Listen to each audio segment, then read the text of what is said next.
Hi, it's Mark from Lanoguard here.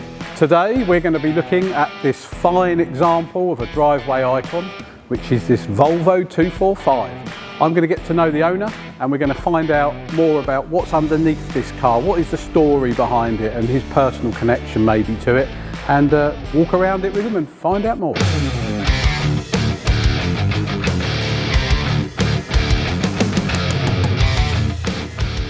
Thanks for bringing this wonderful, beautiful 245 Volvo down. Tell me a little bit about it and why do you own it? That's the question. Why would anyone own a Volvo 245? I like older cars to do school runs in. This one serves a purpose. I can get the dogs in it, do the tip runs. It's just a good all-rounder. So, and you do tip runs in it, do you? I do all sorts in this, yeah. Don't look like it. That's amazing. I wouldn't. I'd be covers up well. Yeah. And how old is it? This is a 92, so 92, getting on 34, 33, yeah. Something like that. Yeah. Getting on a bit, isn't it? Yeah, but still drives spot on. And does it have a connection? Do you know, did you get it because, I don't know, your dad had it? No, as a kid, I had neighbours that had one, but it wasn't on the cool side of cars as a kid. It's not like a poster car, is it? As a 16-year-old. Whether it is now, who knows? But no, it just appeals. The age of it, the switch gear, the design is obviously very square and of that era. I immediately, the knob for the fan, I thought, well, that's a proper knob. Everything's hard wearing. Yeah. It's 33 years old.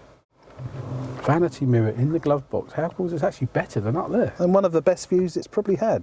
Yeah, absolutely. Thank you very much. Pleasure. And the heater is like thermonuclear. It's awesome. So within 2 minutes, you're turning it down and opening a window. You know, it's built for Nordic temperatures. Absolutely. So. I noticed the fifth gear. Yeah, that wasn't all that common in 92. No, I think they had an overdrive. That's what I earlier remember. Ones, which I remember a button. I never knew what it did. We've been all over the place in it. Isle of Wight, Cotswolds. The chap that had it before me owned it 28 years. He's got all the invoices, all the history. Yeah, so yeah, 245, 4 cylinders, 2 litre. I think we should get under the bonnet and have a look at it. Sounds good.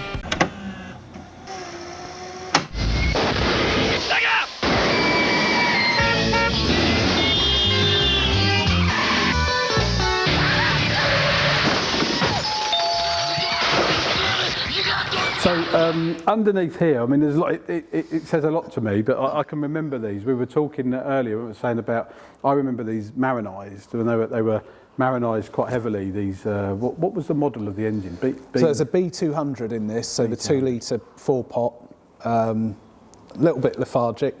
It's torque more than power, so rarely above sort of 3,500. You just drive it off the torque, really. Yeah, gentle drive. Really. Gentle driving. A few things I can remember, like it's got this big fan belt and the fan, and I can remember, I think when they're cold, they make a very kind of whirring fan noise. Well, anything with 2 belts is going to make a lot of noise. You know, whether that's built for the longevity, I don't know, but it seems an odd thing to have to me. But I mean, backup. I mean, I remember people getting an old pair of tights and getting the fan belt and aux belt running again when they broke down. I haven't at the moment, but I could get them.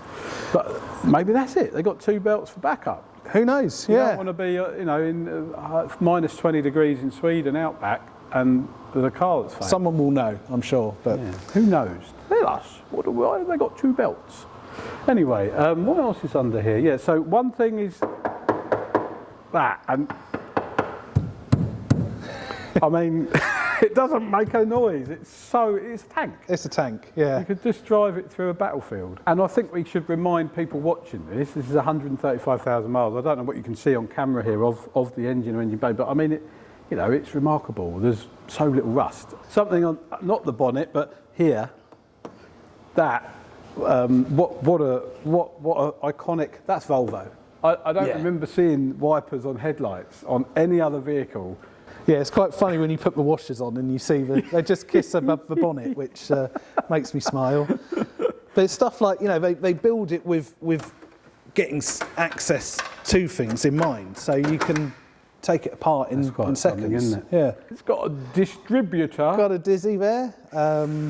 Yeah, it's all basic stuff. So yeah. Does it get damp in the winter, the dizzy? Do you have to dry the dizzy cap out? No, yeah, always turns over and fires up. So. With its twin fan belts helping. Very high engineering as well, aren't they? Swedish engineering. Yeah, I think built lazy, but built to last. Yeah, so. built to last. So yeah, I can remember these in my family, my uncle having them and so on, and it's lovely to talk around these and look at them. I don't remember the detail because I was quite young at 15, 16, but I do remember, like we say, the wipers and the hinged bonnet and things like that, and the rear seat. So anyway, we're going to get underneath. So we've looked under the bonnet, we're going to look underneath at the chassis and see how that looks on a 33-year-old car as well.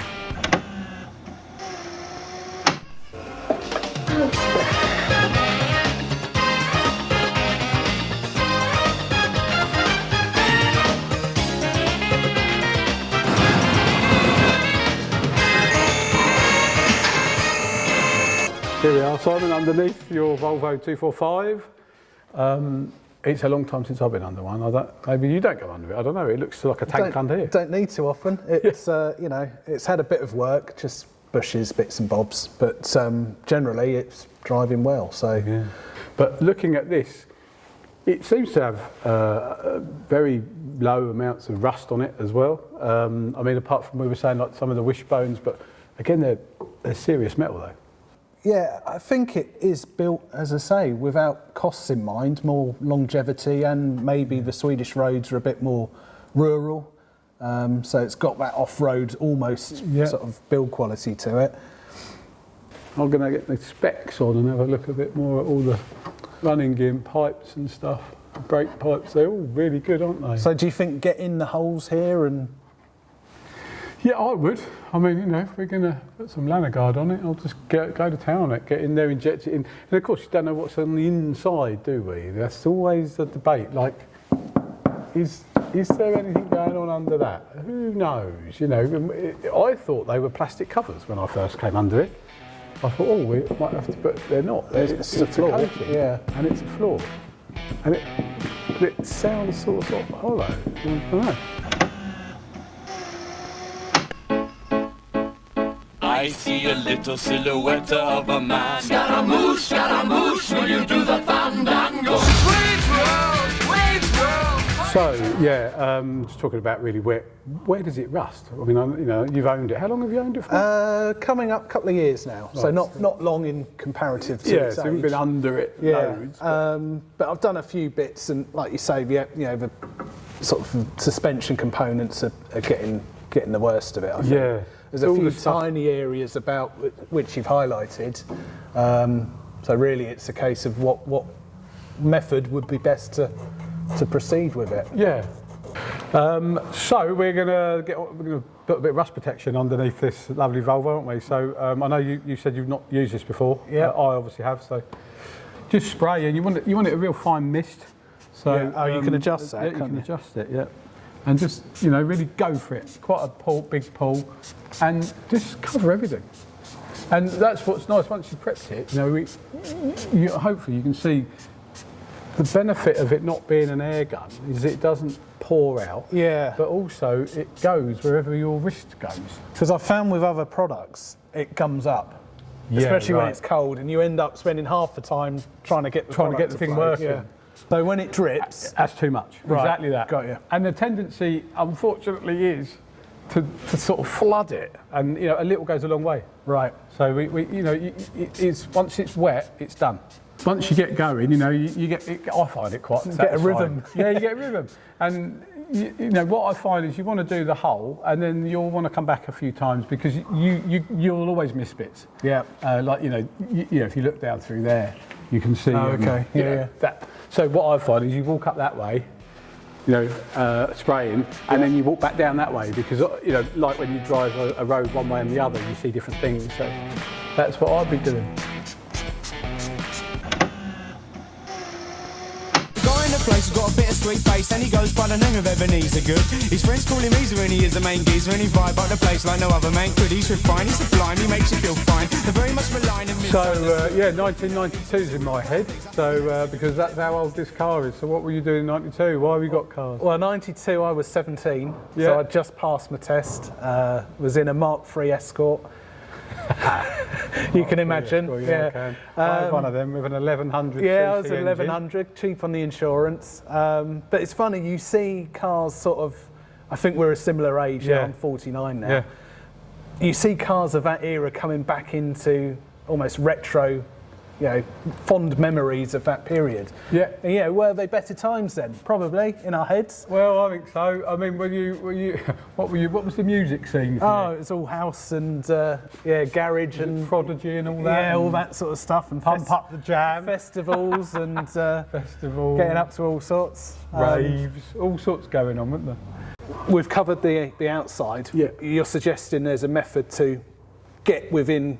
Yeah, if you want to. I mean, people do worry about the underneath of the car rotting inside out, right? And same with like door cards inside the doors and places that are out of sight. So you can use that if you want. A lance. A lance. It is a lance indeed. You have to put pushing it harder. The harder you push, the better that you get. Poke it. I don't know. It's whether you can get like that. Look. Got you. Oh yeah. See it coming out. Like that. That's what I do. Put it in like that, and you just assume there's a 360 going on in there, and and it's. I guess you just get used to where your car is. You can see that goes up in there inside the inner wing, up inside there. So yeah, do it all. So nearly done this bit. Tell me what you're going to do with this. What's the future of this wonderful Volvo? Well, as a custodian, I want to keep it. The fact that the previous owner kept it so nice for his 28 years. How long I have it for, I don't know, but I want to bring it to a level where the next person's going to enjoy it for however long they want to enjoy it for. My son's 17 coming up, so whether it's the first car for him to learn to drive in, that would be cool. He's already had a little go around the field and loved it, so we just want to enjoy it and keep it as standard as possible, and just hopefully keep it running for another however long we can have it for. So get on and finish that job there and get that diff, and we're done, right?